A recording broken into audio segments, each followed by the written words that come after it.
हमको लगता है कि मुख्यमंत्री के को नॉलेज नहीं है या जानकारी के खिलाफ ये काम हो रहा है। सभी संवेदकों की सहमति से फैसला लिए हैं कि अगर हम लोग की सुनवाई नहीं होगी तो हम लोग माननीय उच्चतम न्यायालय जाएंगे और अपनी लड़ाई वहाँ लड़ेंगे। जो अच्छा चलता है उसको दिखाया जाता है, जो बंद है उसके बारे में कोई जिक्र ही नहीं हो रहा है।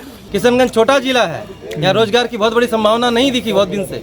हम लोग ठेकेदार हैं, आज विधायक जी को जिताते हैं इसी उम्मीद से। हम उनसे यही उम्मीद करेंगे, हम लोग आपसे काम नहीं मांगने जाते हैं, पर हमारे पास जो काम है वो हमें हमारा न्याय के हिसाब से हमें मिलना चाहिए। मुख्यमंत्री जी से हम लोग का मांग है सीधे तौर पर कि ऐसा हम लोग के साथ नाइंसाफ़ी नहीं हो। हम लोगों ने बड़ी मेहनत से काम किए हैं और हमें पूरी उम्मीद है कि जीत हम लोग की होगी, जस्टिस होगा हम लोग के साथ। सर एक तरफ से बनाने का वो काम कर भी कर रहे हैं, दूसरा तरफ से वो फिर छीनने का भी काम कर रहे हैं। हम लोग का मान ये है कि सर टेंडर को छोटा छोटा किया जाए और सबको मौका मिलना चाहिए। और अगर ग्लोबल टेंडर हो जाता है तो किशनगंज के अवामों के साथ धोखा होगा। क्या इरादा है सर, आगे आप लोग क्या करेंगे? हम लोग तो हाई कोर्ट करेंगे। आज बाहर के आएंगे, बॉम्बे से काम करने लोग किशनगंज जाएंगे तो बिहार का आदमी क्या काम करने बॉम्बे जाएगा क्या? वहाँ पे हमें खटाया जाता है लेबर के तौर पे। अब बॉम्बे का आदमी यहाँ के रुपया कमा के जाता, ताजमहल खड़ा करता है वहाँ जाके। हाँ, हमारे यहाँ भी दिए हैं कि ग्लोबल टेंडर हो रहा है, इसमें सर आपके स्तर से कुछ कार्रवाई होना चाहिए। तो हम मैं रमीज़ रेज़ा, आप देख रहे हैं केडीपी लाइव। जो विजुअल में आप देख पा रहे हैं तमाम तर संवेदक लोग हैं, ये किशनगंज की सरजमीन से अपना ताल्लुक़ रखते हैं। हम थोड़ी देर में इनसे मुलाकात करेंगे और उनकी समस्याओं को जानने का प्रयास करेंगे। इनके तरफ से एक आरोप लगाया जा रहा है जो कि सीधा सीधा बिहार सरकार को टारगेट कर रहा है। आरोप ये लगाए जा रहे हैं कि यहाँ पर जो ग्लोबल जो सिस्टम को लागू किया जा रहा है उसे जो लोकल ठेकेदार है वो काम नहीं कर पाएंगे। नल जल योजना में किस तरह की तमाम तर चीज़ें हुई, ये सब हमारी आंखों के सामने है। अगर हम सीमांचल की बात करें, किशनगंज की बात करें, तो यहाँ जो बाहर के ठेकेदार है वो आकर यहाँ काम करते हैं, लेकिन जो हमारे संवेदक होते हैं उन्हें काम नहीं मिल पाता होगा। इन तमाम तर सवालों के हम जवाब तलब करने की कोशिश करेंगे। आपसे हमारी गुजारिश है आप वीडियो में अंत तक बने रहे, ज़्यादा से ज़्यादा शेयर करें और संवेदकों की ये जो लड़ाई है, जो मांग है, इसको लेकर आपकी अपनी राय क्या हो सकता है, इसे भी आप मर्यादित तरीके से कमेंट के जरिए टिप्पणी में आप दर्शा सकते हैं। थोड़ी देर इंतजार कीजिए, हम तमाम तर लोगों से आपको रूबरू कराने वाले हैं। सामने में किशनगंज के जितने भी संवेदक हैं जी और छोटे बड़े जितने भी संवेदक हैं, सबको आज मीटिंग रखे थे, बैठक रखे थे और ये लोग का कहना है कि इन लोग के साथ नाइंसाफी हो रही है। ग्लोबल टेंडर को लाकर के इन लोग का जो छोटे छोटे काम है उनको बड़े काम में तब्दील करके इन लोग के साथ नाइंसाफी किया जा रहा है। इसको लेकर क्या कुछ कहना चाहेंगे आप? देखिए, इनका काम में तो कुछ नहीं है। जो छूटे हुए टोले हैं उनका नया टेंडर हुआ है, फिर से वो जो है प्रक्रिया में जाना है और आप अगर एलिजिबल है तो उसमें पार्टिसिपेट कीजिए, ठीक है। और जो भी हम लोगों ने काम किया है वो विभागीय निर्देश के आलोक में काम हुआ है, ठीक है।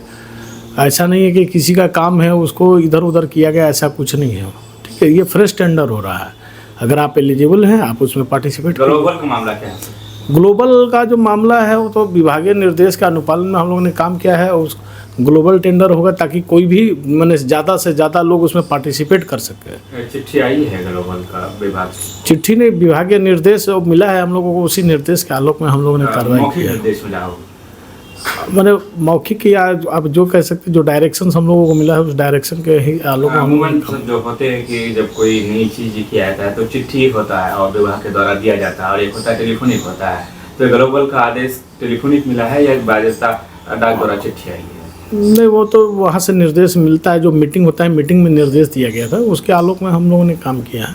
ये ग्लोबल का जो सिस्टम है इसको लेकर संवेदकों में नाराजगी है कि ये सिर्फ किशनगंज में किया जा रहा है। नहीं, बिल्कुल ऐसी बात नहीं है। पूरे हमारे बिहार राज्य में ये काम हो रहा है और इसमें यही है कि ज़्यादा से ज़्यादा लोग पार्टिसिपेट कर पाएंगे, ठीक है। सर, नल जल योजना की अगर हम बात करें तो इसमें एक समस्या और भी है जी, बोला जाएगा। जो पटना, दरभंगा, बेगूसराय के जो ठेकेदार हैं, जी जी, खासकर मैं जिस पंचायत से हूँ समयसर से, वहाँ राधे कृष्ण नाम से कोई ठेकेदार है, पटना से है जी। और जब खराब हो जाता है मरम्मत, मैंने उससे कई दफ़ा बात करने की कोशिश की, लेकिन टेलीफोन पे हमसे बहुत ज़्यादा कुछ कह भी नहीं सकते, जिस कारण है कि काम हो नहीं पाएगा। अगर ठेकेदार हो तो शायद ये ज़्यादा बेहतर हो। देखिए, लोकल लेवल पे होने से है कि थोड़ा आसानी तो होता ही है एक्सेस करने में, लेकिन ऐसे नहीं है। जो भी संवेदक काम लेते हैं, ठीक है, तो उनका अपना एक मरम्मती दल होता है, ठीक है। मान लीजिए वहाँ पे कंप्लेंट डाल दिए या दिक्कत है तो हमारे कंट्रोल रूम में, यहाँ मुखिया मैंने हमारे किशनगंज का या अन्य जो भी ज़िले हैं, हर ज़िले में जो है प्रमंडलीय स्तर पर जो है कंट्रोल रूम होता है, वहाँ शिकायत दर्ज कराना होता है या डायरेक्ट, जैसे हमारे किशनगंज का बहुत सारा कंप्लेंट मुझे डायरेक्ट भी मिलता है, तो उसको हम लोग अपने जो कनीय अभियंता, सहायक अभियंता जो हैं उनको निर्देश देते हैं और वो संवेदक से समन्वय करते हैं, समन्वय करके उसको ठीक करा लेते हैं। सर इन लोग ये जो संवेदक जो आपके कार्यालय के सामने बैठे हैं, इन लोग को लेकर क्या कुछ करना चाहेंगे आगे आप? इनके बारे में मैं निजी रूप में तो कुछ नहीं कहूँगा, इनको पार्टिसिपेट करना चाहिए, तैयारी करना चाहिए, जो उसमें एलिजिबल होंगे वो क्वालिफाई करेंगे। सर नलजोड़ से एक महत्वपूर्ण सवाल और है कि जो लोग अनुरक्षक है उन्होंने अपनी जमीन भी जो दी है, जो उसे चला रहे हैं, ऑपरेटर भी कह सकते जी हैं जी जी। उनकी कुछ सैलरी सरकार ने तय की है शायद, लेकिन अलग अलग पंचायतों में जैसे आप भराधर की बात करेंगे तो वहाँ जी अलग अलग पंचायतों में अलग अलग तरह से सैलरी, वो किसी को देखिए- 2500, किसी को 2000, किसी को 3000, देखिए, तो कहीं की दी जी, नहीं जी। जा रही है। नहीं, जब नहीं। तक किसी को सैलरी नहीं दी जाएगा तो वो काम क्यों नहीं करेगा? नहीं ठीक है, आपकी बात सही है, लेकिन ऐसी कोई बात नहीं है। सैलरी की जहाँ तक देखिए, हमारा जो एकरारनामा संवेदकों से हुआ है, ठीक है, और संवेदक जो भी पंप चालक को रखे हैं उन्हें मैंने एक तरह से प्रोत्साहन राशि के रूप में दे रहे हैं, ठीक है। तो वो उनमें और संवेदक में जो भी हुआ है वो उनके बीच का मामला है। हमारा उसमें इतना ही मात्र फंक्शन होगा कि अगर उनको भुगतान नहीं हो पा रहा है तो वो हमको बताए, और हम आने के बाद सबसे आवेदन लिए हैं और उसको प्रोसेस किए हैं, और बहुत सारे संवेदकों पे दबाव देके हमने भुगतान सुनिश्चित कराया है, ठीक है। अब इसमें है कि बहुत सारे संवेदकों का भुगतान अभी लंबित है, जिसके लिए हमने मुख्यालय को मांग भेजा है, और वहाँ से आते ही मैंने यथासंभव मैंने यथाशीघ्र हम लोग सरकार हो रहा है, अगर कोई संवेदक किसी को पैसा नहीं दे रहा है, ऑपरेटर को तो चलाना बंद कर दे रहे हैं, लेकिन लोग नहीं अभी तो बहुत हद तक तो पेमेंट हम लोगों ने करवा दिया है। जो भी संवेदक पैसा मैंने हमारे यहाँ से लेके अगर रखे रह गए, पेमेंट किए हैं, और जैसे जैसे मेरे संज्ञान में आता है उसको हम लोग एक्सरसाइज करा रहे हैं कि सर नहीं payment किया ये सारे संवेदक जो अभी बैठे हैं धरना में, जी। तो वो लोग का आवेदन वगैरह अब तक आपको दिए हैं लिखित तौर पे? हाँ, हमारे यहाँ भी दिए हैं कि ग्लोबल टेंडर हो रहा है, इसमें सर आपके स्तर से कुछ कार्रवाई होना चाहिए। तो हम इस संबंध में विभाग को उस चिट्ठी को भेज देंगे कि इस तरह का चिट्ठी हमारे यहाँ आया है, और ये तो मैंने नीतिगत फैसला है, वो विभाग उस पर विचार करेगी। सर संक्षिप्त परिचय आपका?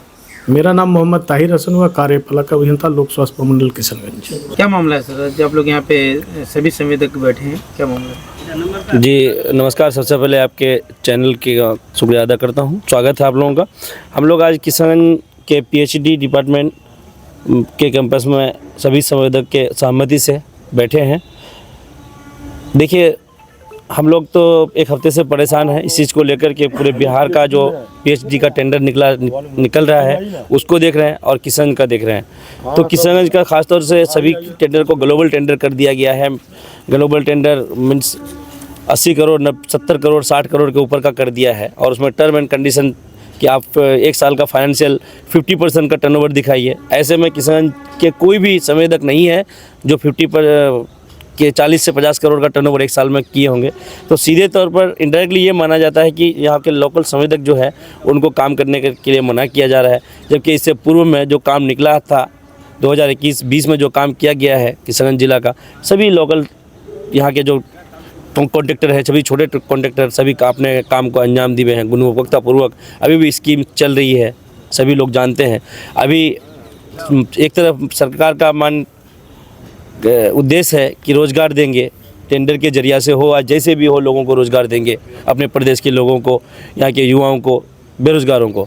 तो इतने सारे बेरोज़गार युवा ही तो लाइसेंस बनाते हैं टेंडर ठेकेदारी के लिए। जिसके पास नौकरी है, जिनके पास रोज़गार है, वो लोग तो काम करते नहीं है सब। ये लोग जो ये टेंडर वाला काम, ठेकेदारी काम वही लोग करते हैं जिसके बेरोज़गार हैं। तो इतने सारे लाइसेंस बना करके लोग काम किए हैं, छोटा छोटा टेंडर भी अंजाम दिए हैं। अब ऐसा अगर कर दिया गया है तो किशनगंज का या यहाँ के लोकल संवेदक कोई भी काम नहीं कर सकते हैं। ये बहुत बड़ी चिंताजनक है, ये बहुत बड़ी चिंता का विषय है। और ऐसे दो ही रणनीति क्यों, दो तरह का नियम बिहार में क्यों? मैं नाम गिना देता हूँ, जैसे बांका हो गया, शेखपुरा, मधुबनी, मधेपुरा, पूर्णिया, धमदाहा, इन सारे डिवीज़न में छोटा छोटा टेंडर निकाला गया है 3 करोड़ 3.5 करोड़ 4 करोड़ का, ताकि लोकल लोग भी काम कर सके। और यहाँ पर सीधे तौर पर ये 80 करोड़ 70 करोड़ 60 करोड़ सिर्फ किशनगंज के लिए। तो किशनगंज आप लोग कहना चाहते हैं कि सिर्फ किशनगंज के साथ भेदभाव? बिल्कुल भेदभाव हो रही है। ये माननीय मुख्यमंत्री जी से हम लोग का मांग है सीधे तौर पर कि ऐसा हम लोग के साथ नाइंसाफ़ी नहीं हो। हम लोगों ने बड़ी मेहनत से काम किए हैं और रोज़गार से आपके रोज़गार जो योजना है उसी से जुड़े हैं। आप हम लोगों को ऐसा कैसे कर सकते हैं नाइंसाफ़ी? और अभी हम लोग सभी संवेदकों की सहमति से फैसला लिए हैं कि अगर हम लोग की सुनवाई नहीं होगी तो हम लोग माननीय उच्चतम न्यायालय जाएंगे और अपनी लड़ाई वहाँ लड़ेंगे। तनवीर आलम, कॉन्ट्रैक्टर। तमाम तर चीज़ें जानकारियाँ मिली जो हो रहा है, लेकिन आपसे हम ये जानना चाहेंगे कि अगर सरकार आपकी बातों पर विचार नहीं करती तो आप लोगों का अगला कदम क्या होगा? कोर्ट तक जाएंगे? एक तरफ ये लड़ाई है, उसके अलावा भी किसी प्रकार की कोई लड़ाई सरकार से लड़ी जाएगी अपनी बातों को पहुँचाने के लिए? तो सबसे पहले तो तनवीर बाबू के बात से हम लोग सब सहमत हैं और कहना ये है कि देखिए, न्यायालय में आदमी इसीलिए जाता है कि लास्ट उपाय न्यायालय है और न्यायपालिका इसलिए बनी है कि आपको न्याय मिले। तो हम लोग न्याय का गुहार के लिए न्यायपालिका में जा रहे हैं और हमें पूरी उम्मीद है कि जीत हम लोग की होगी, जस्टिस होगा हम लोग के साथ, क्योंकि ये मुख्यमंत्री का ड्रीम प्रोजेक्ट है 7 निश्चय योजना कि हर घर नल का जल, ये 7 निश्चय योजना में मुख्यमंत्री का आता है। और इस योजना को चूँकि हमको लगता है कि मुख्यमंत्री के नॉलेज में भी नहीं है कि इस तरह के भेदभाव सीमांचल के साथ की जा रही है। कटिहार, पूर्णिया, अररिया, किशनगंज, यहाँ ग्लोबल टेंडर कर दिया गया है। ग्लोबल टेंडर क्या है करना का मकसद है कि बड़ी बड़ी कंपनी को लाना है और उसको काम देना। तो जितने बेरोजगार हैं वही लाइसेंस बनाए हैं, तो वो क्या करेंगे? तो बेरोजगार हो जाएंगे। अब मुख्यमंत्री का क्या ड्रीम प्रोजेक्ट है कि हमको ज़्यादा से ज़्यादा, उन्होंने वादा किया कि 16 लाख नौकरी हम देंगे। तो ये भी तो एक नौकरी है, ये भी तो एक काम है।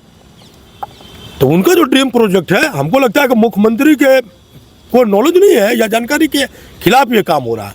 तो हम लोग न्यायालय में जा रहे हैं और न्यायालय से हम लोग को लगता है कि हम लोग जीतेंगे और ये ग्लोबल टेंडर इसको जो है छोटा छोटा पार्ट में किया जाएगा और फिर हम लोग सब लोग काम करेंगे। इस मामले को लेकर कहीं आवेदन दिए आप लोगों को? हम लोग इस मामले को लेकर आवेदन दे चुके हैं, लोकल बॉडी को भी दिए हैं, डीएम के यहाँ भी दिए हैं, मुख्यमंत्री को भी फैक्स किए हैं, मंत्री को भी किए हैं, सेक्रेटरी को भी दिए हैं, सब जगह गया है। लेकिन हम लोग अब चाहते हैं कि न्यायपालिका ही में मिलेगा और न्याय मिलने वाला कहीं नहीं है। मेरा नाम है असगर अली पीटर, कॉन्ट्रैक्टर है ईस्ट इंडिया कंस्ट्रक्शन। जानकारियाँ निकल सामने आई, आपसे ये जानना चाहेंगे कि आप लोगों की तरफ से कहा जाता है कि जो ये चीज़ें हो रही है ये सिर्फ किशनगंज के साथ किया जा रहा है, इस बात पे कितनी सच्चाई है? नहीं सर, इस बात से तो हम 100% सहमत हैं। आप लोग भी सहमत होंगे कि ग्लोबल टेंडर जो है पूरा बिहार में देखा जाए तो सिर्फ सीमांचल में ही किया जाता है मैक्सिमम।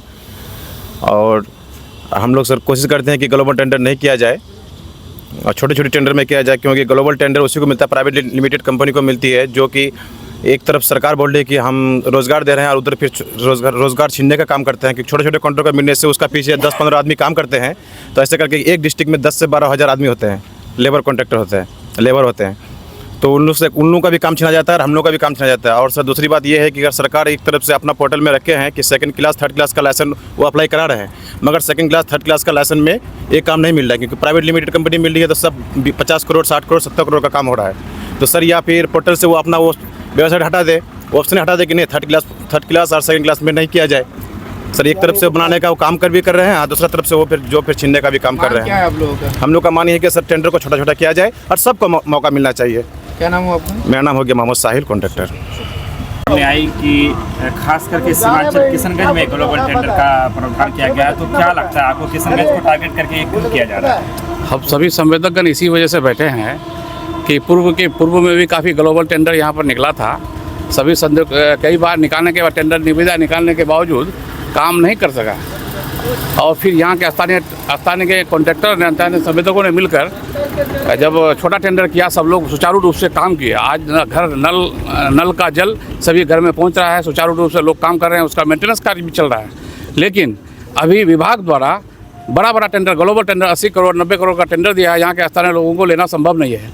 इससे साफ मंशा है कि बाहर के लोगों को टेंडर लेगा, काम करेगा, यहाँ के स्थानीय लोगों को बेरोजगार रखने का मंशा है। हम लोग मांग करेंगे माननीय मंत्री से, माननीय विभागीय सचिव से और मुख्यमंत्री से कि ग्लोबल टेंडर को छोटा छोटा टुकड़ों में 2 करोड़ 2.5 करोड़ 3 करोड़ के टुकड़ों में बांट दिया जाए, ताकि स्थानीय लोग कार्य में भाग ले सके और इलाके में काम हो सके। सर साथ में मोहम्मद हैदर जो नल जल योजना की बात आप कर रहे हैं उसको लेकर कि कहीं ऐसा तो नहीं कि लोगों का शिकायत की वजह से ऐसा, क्योंकि नल जल योजना में बहुत सारी शिकायतें आ रही है सर? या नहीं, ऐसा नहीं है। लोग अपना घर में टूटी लगाते हैं और वो छोटा छोटा पार्ट्स होता है, उसमें खराबियाँ आती है, शिकायत के बाद निपटारा भी किया जाता है। सभी संवेदक सुचारू रूप से काम करते हैं और जो ही शिकायत मिलती है उसका निदान भी किया जाता है। ऐसी कोई बात नहीं। बड़े बड़े कॉन्ट्रैक्टर जो बड़ा कंपनी यहाँ आई है उनका ऐसा शिकायत हो सकता है। जो लोग 2 4 5 10 योजना लेकर के काम किए हैं उनका ऐसी शिकायत नहीं है। सभी स्थानीय लोग, आपके भी हमारे जानने वाले लोग हैं, डायरेक्ट भी फ़ोन करके कहते हैं कि भाई आपके नल में ऐसा है, दूसरे दिन शिकायत को दूरी कर दिया जाता है, जो भी त्रुटि है उसको ठीक कर दिया जाता है। क्या नाम है सर? मोहम्मद हैदर रिया जी। कॉन्ट्रैक्टर के समय। सर आज जो आप लोग यहाँ पे बैठे हैं और जो सारी शिकायतें अब तक सुनाई गई है कितनी प्रतिशत सही है, जरा इस बारे में बताइए। जो अभी सभी कॉन्ट्रैक्टर से बोले हैं आपको ग्लोबल टेंडर के बारे में, ये सही बात है कि हम सब अपने लिए नहीं बल्कि ज़िला किशनगंज के लिए लड़ रहे हैं। ग्लोबल टेंडर करने से घाटा क्या होगा, हम लोगों का रोज़गार तो जाएगा ही, लेकिन यहाँ के अवामों को पानी सही से नहीं मिलेगा। आज जगह जगह से जो शिकायत हम लोग सुन रहे हैं, मुख्य रूप से शिकायत बड़े बड़े कॉन्ट्रैक्टर का है, जो पटना सहरसा बाहर के कॉन्ट्रैक्टर आकर के 65 योजना ग्रुप का काम कर रहे हैं। उनके यहाँ जाइएगा तो कहीं कहीं एक बूंद पानी नहीं निकल रहा है, वही शिकायत है। हम लोग तो बस 2-3 योजना एक दो तीन योजना करके कर रहे हैं, इसीलिए हम लोग नियमित रूप से हम लोग का प्लान चल रहा है, कहीं भी किसी किस्म का शिकायत नहीं है। और अगर ग्लोबल टेंडर हो जाता है तो किशनगंज के अवामों के साथ धोखा होगा, यहाँ के अवामों को पानी नहीं मिलेगा, नल जल योजना का लाभ नहीं मिलेगा। एक सवाल आपसे यहाँ जानना चाहेंगे कि नल जल योजना में बहुत सारे ठेकेदार ऐसे जो पटना से है, दरभंगा से है, जब किसी तरह की कोई दिक्कत होती है तो उनसे संपर्क नहीं हो पाता है। बिल्कुल ये सही बात है, बिल्कुल। हमारे पंचायत में जो है वो पटना से है, राधे कृष्णा नाम है उनका, लेकिन आज तक मैंने खुद उनसे संपर्क करने की कई दफ़ा कोशिश की, लेकिन हो नहीं पाया। जी, अभी जब नहीं है ऐसा और ग्लोबल टेंडर कर दे तो 3-4 आदमी के हाथ में रहेगा, तो जनरल आदमी किससे कांटेक्ट करेगा? सीधे तौर पर वो काम बेचने के चक्कर में रहेगा, किसी तरह काम करेगा, इधर करेगा उधर करेगा, पानी नहीं मिलेगा, योजना फ्लॉप होगा। आज हमारे इलाके में जितने भी काम हो रहे हैं, अगर हम वहाँ जाकर देखें तो वहाँ के जो अधिकतर ठेकेदार है, कोई मधुबनी से है, कोई दरभंगा से है, लेकिन सीमांचल के लोग, किशनगंज के लोग कहीं बाहर जाके काम नहीं कर पाते। हमारे यहाँ के लीडर बड़ी बड़ी बातें कर रहे हैं, हर गली पे आपको एक नेता मिल जाएगा, लेकिन जहाँ किशनगंज को एक अछूत की तरह से व्यवहार किया जा रहा है, इस पर हमारे नेतागण खामोशी इख्तियार क्यों कर रहे हैं? आपका अपना ओपिनियन क्या हो सकता है?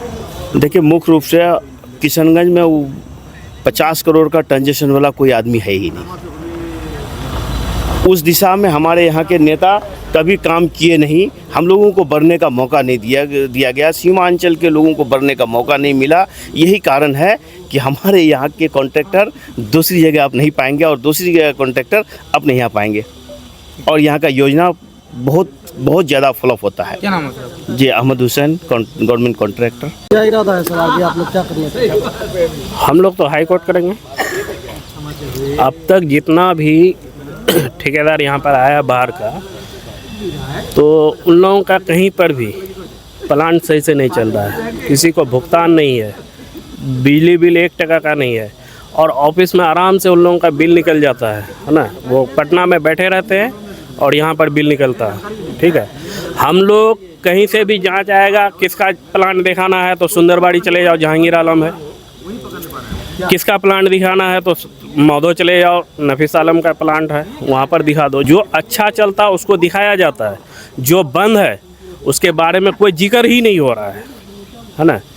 इसलिए हम लोग चाहते हैं कि ये ग्लोबल को हटाए और थोड़ा थोड़ा काम सबको मिल जाए, है ना। यहाँ के लोकल लोग काम करेंगे, सबको पानी मिलेंगे, है ना, वरना किसी को पानी नहीं मिलेंगे। सिर्फ ये कागज़ और पत्थर में लिखा पढ़ी में सारा मामला ख़त्म हो जाएगा, सरकार का पैसा कहाँ से कहाँ चले जाएगा, किसी को लाभ नहीं होगा। क्या नाम है सर? जहांगीर आलम। आप लोग यहाँ पे बैठे हैं, इन सभी मामलात को लेकर के जो स्थानीय विधायक है, सांसद है या फिर मंत्री हैं, प्रतिनिधि जितने भी लोग हैं, क्या उन लोग के पास आप लोग पहुँचे अब तक? नहीं, हम लोग उनके पास भी जाएंगे और उनसे भी रिक्वेस्ट करेंगे। ये एक बहुत बड़ा मुद्दा है, हम लोग बहुत ताकत लगा के अपने विधायक को जिताते हैं, एमपी साहब को जिताते हैं, इसी उम्मीद से कि हमें भविष्य में रोजगार मिलता रहे। लेकिन आज हमारे 4 विधायक चाहे तो हम लोग सबको रोजगार तो सबको नहीं दे सकते हैं, पर जो रोजगार लिए हुए हैं, जो अपने जगह पे काम करने लायक हैं, वो अपने काम के हकदार हैं। आज हमारे यहाँ टेंडर निकला, क्या काम करने के लिए बॉम्बे से, हैदराबाद से आदमी काम करने आएगा? किशनगंज छोटा जिला है, यहाँ रोजगार की बहुत बड़ी संभावना नहीं दिखी बहुत दिन से। हम लोग ठेकेदार हैं, आज विधायक जी को जिताते हैं इसी उम्मीद से कि हमारे साथ न्याय हो। हम लोग इसी उम्मीद से हमेशा जिताते आए उनको। आज हम लोग विधायक जी के पास जाएंगे, एमपी साहब के पास भी जाएंगे। हमारा आवाज़ ऊपर पहुंचाने का माध्यम सबसे बड़ा वही है। हम उनसे यही उम्मीद करेंगे। हम लोग आपसे काम नहीं मांगने जाते हैं, पर हमारे पास जो काम है वो हमें हमारा न्याय के हिसाब से हमें मिलना चाहिए। हम लोग कोई लड़के नहीं मांग रहे, झड़ के नहीं मांग रहे, कोई रंगदारी से नहीं मांग रहे। हम लोग प्रेम से काम करने वाले हैं। बहुत अच्छी क्वालिटी के साथ किए काम हम लोग। आज बाहर के आएंगे, बॉम्बे से काम करने लोग किशनगंज आएंगे तो बिहार का आदमी क्या काम करने बॉम्बे जाएगा क्या? वहाँ पे हमें खटाया जाता है लेबर के तौर पे। अब बॉम्बे का आदमी यहाँ आके रुपया कमा के जाता, ताजमहल खड़ा करता है वहाँ जाके। क्या नाम है साहब? मेरा सौरभ बियानी।